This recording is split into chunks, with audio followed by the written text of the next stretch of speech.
So, good morning on this Sunday morning. I don't have coffee, but I hope you have, and please enjoy your coffee. As you can see, I'm in the car right now. The title of the class is a Chassidic story, my stepbrother.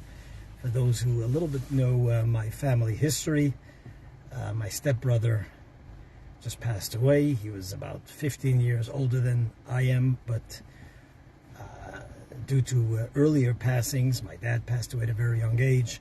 My mom married his father, and I was raised by my stepfather. And my stepbrothers were my brothers for all practical purposes, and emotionally and lovingly, and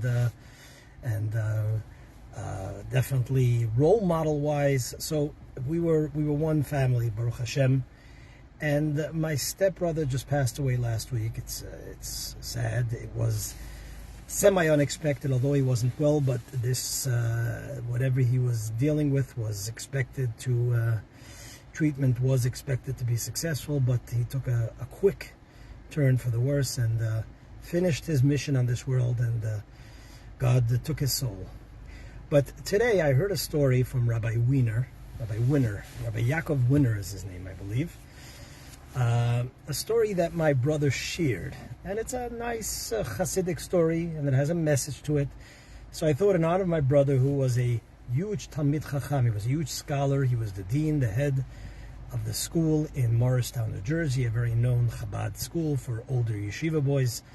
And my brother was a real scholar, and knew many different parts of the Torah, and educated students for many years and inspired students. And he was it's a loss to the general Chabad community, of course, a personal loss. But the way to honor him is to share teachings of his. So he shared this Chassidic story, this following Chassidic story. There was a Chassid by the name of Reb Mendel Chaim. Reb Mendel Chaim was one of the patriarchs of many of the families in Chabad, the Chaim family.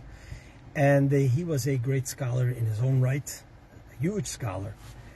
And he once was at some meeting for the it was a meeting dealing with Russian Jewry. He was at the meeting both with the previous Chabad Rebbe and his father, the Rebbe Rashab, who was the Rebbe at the time. And it was an important meeting. And Reb Chaim Brisker is was one of the greatest scholars, but he wasn't a Chassid, what we call from the Chassidic world, but he had a very close friendship with the Lubavitcher Rebbe, the Chabad Rebbe, the Rebbe Rashab at the time, and was very involved also in communal work for Russian Jewry.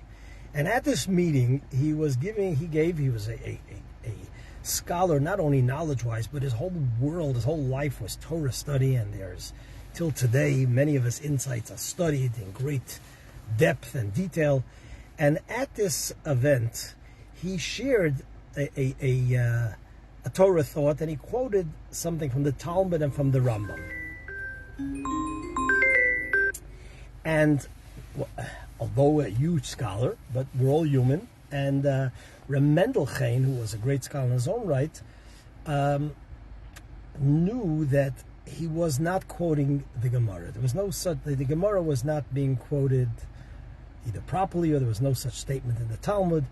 But out of respect to Reb Chaim, he didn't want to correct Reb Chaim. But at the same time, Reb Chaim was a man of truth, he really was, and Reb Mendel was a man of truth, and he was struggling whether he should correct him or shouldn't correct him.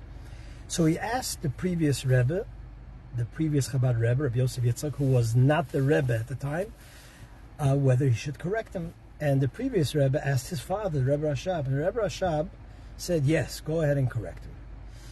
So Reb Mendel motioned to Reb Chaim, and Reb Chaim responded and said yes.